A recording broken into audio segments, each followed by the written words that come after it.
I'm Owen Bigland. This is the Inside Edge video blog. Okay, a really smart guy that I follow on Twitter by the name of Ben Carlson. He's a financial planner. He's got a pretty loyal following on Twitter here. And he's a big follower of Buffett and Jack Bogle. Keeping your investing, whether it's in real estate or investing for retirement, just keep things really simple. Buy high quality assets and hang on to them. Like me, he's an optimistic guy. All successful people that I know are optimistic deep down. Sure, they might complain about something here or there, and it doesn't mean they're not aware of the risks out there. But of course, they're overall optimistic about the future. They have a game plan in place. They generally buy, hold quality assets, keep reinvesting, and they don't get spooked. They don't get spooked out of the market because some economist says there's a recession coming, or the housing market is going to crash, or interest rates are going to go up again, or a recession, or an oil embargo, or wars, or any of that stuff. It all comes and goes. You know, I've told you guys many times, if you're waiting for some magic time to happen where someone taps you on the shoulder and says, hey, you know what, now's the time to buy that house. There's going to be zero risk. You're going to buy it and it's going to go straight up forever. Or now's the time to buy those shares of Apple or Amazon or index invest or whatever. It's not going to happen. It's never going to happen. Every time, every home I've bought, every investment property I've bought, every stock, ETF, there's always a lot of uncertainty on it. But I understand that I'm not buying this and selling it in 10 days or a year or 2 or 3. These are all long-term holds for me. There's no shortcut to this, and that's the only way you're going to become wealthy. Follow my lead. Read my book on how I became a multimillionaire at a young age, and I did it without anything sophisticated or tricky at all. I kept it incredibly simple. But this guy always throws out lots of good stuff here. He tweeted the other day, we haven't gone into a recession yet. Housing prices haven't crashed yet. The dollar hasn't crashed yet. The financial system hasn't completely gone under yet.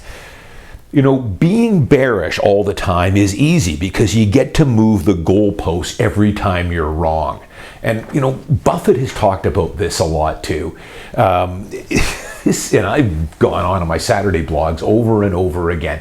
Some of the comments I see in my YouTube channel, on my Twitter feed, some of the stuff I see in some of these chat boards on the Financial Post and the Wall Street Journal, boy, I tell you, some people are just completely lost. You know, they're angry, they're bitter, they're envious. And I've said to you guys all along that if you want financial success, or you want success in anything, learn how to play the guitar, learn how to become a DJ, an athlete, whatever, you've got to change your attitude. Success is all about your attitude. And that attitude has to be optimistic. It has to be positive. You have to want to put in the work, and you have to understand that things aren't always going to go your way. You're going to buy a house or an investment property, and 2 years later it's down 5 or 10%. That's what you sign up for. But over the long term, which is all you should be looking at, you're going to do incredible. Stop trying to time markets. Stop trying to front run things. There's never going to be a time when it's all green lights to go and now's the time to buy that house. As a matter of fact, if you're waiting right now for the Bank of Canada to come out and give you some sort of a memo saying that, hey, interest rates are paused and we're going to start lowering rates here soon, you're too late. You know, you've already missed that in the stock market. Now, I've talked about this multiple times. I've also, if you read my book, I talk about this too. But this has really been in the headlines here, especially in the Wall Street Journal and on financial Twitter a lot lately, because we've had an incredible nice early Santa Claus rally here in the stock market. And I tell you guys, I am always invested. I've got a large portfolio. I'm always putting new money in every month from my commission checks that I pay myself first with. Some goes to cover my bills, and a good chunk of that I go straight into my brokerage account to buy more shares and more ETFs. Then, of course, I've got a large portfolio, so I'm generating 6 figures now, well into 6 figures, in dividend, passive income from my current portfolio in the form of monthly and quarterly dividends. So I'm always putting that new money to work. I seldom let the cash build up very, very large. The only time I do is if I go away for 2 or 3 weeks, or I'm on vacation, or in the summertime, I'm busy. Maybe I let it build up for 3 or 4 weeks and then put it to work. But I'm always in the market. But the stats don't lie. I mean, if you miss just 8 to 10 days, so let's just call it 10 days, the 10 best days in the S&P 500 or the TSX, your returns will be diminished by over 50% by just missing the top 8 to 10 days. Don't take my word for it. Google it. There's all kinds of statistics on this by trying to time a market and get in and out. You know, if you miss something like the best 30 days over the next 10 years, just 30 days out of the next 10 years in the S&P 500, your returns will be diminished by over 70%. And this has just played out just in November here. You see these massive spikes. We just had a 10, 11% return on the S&P 500 in the last 30 days. We had some days where it was up 2, 3, 4%. My portfolio was been up here a few times here, up 4 or 5%. So most of your gains are kind of concentrated in those big bumps up. Now, I could easily see the S&P, the Dow being fairly flat here for the next 30 days. And then it'll get active again. So that's why you always want to be in the market. The same thing is with real estate. Again, if you're waiting for some green light from the Bank of Canada, you're probably going to miss it by then. By that time, it's going to go from being able to offer on a condo, maybe you're the only offer, $20,000 below asking, and try and grind out a price below ask, to all of a sudden the listings will be coming out and they're all doing holdbacks. I always do holdbacks anyways, but more realtors will take my lead. The listings will come up, they're going to show them for 8 or 9 days, then look at offers. Now you're in competition with 5 or 6 or 7 other parties, and you've got a right over asking, subject free.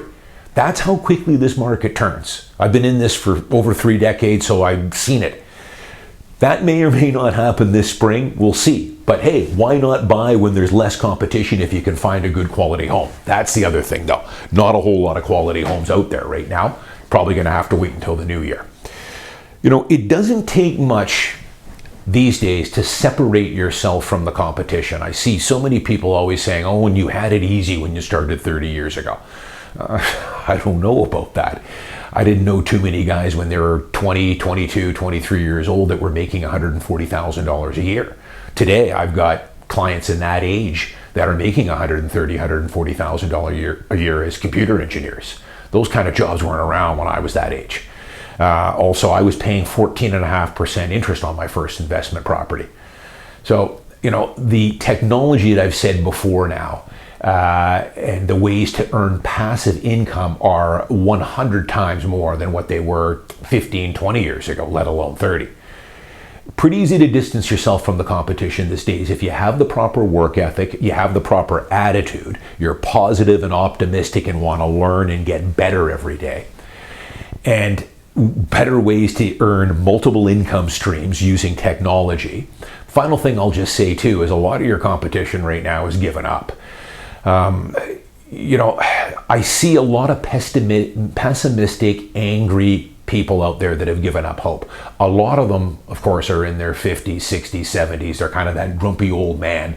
Life has passed them by. Now I'm going to spend my time smoking and drinking and going on chat boards complaining how everything's rigged. That's sad.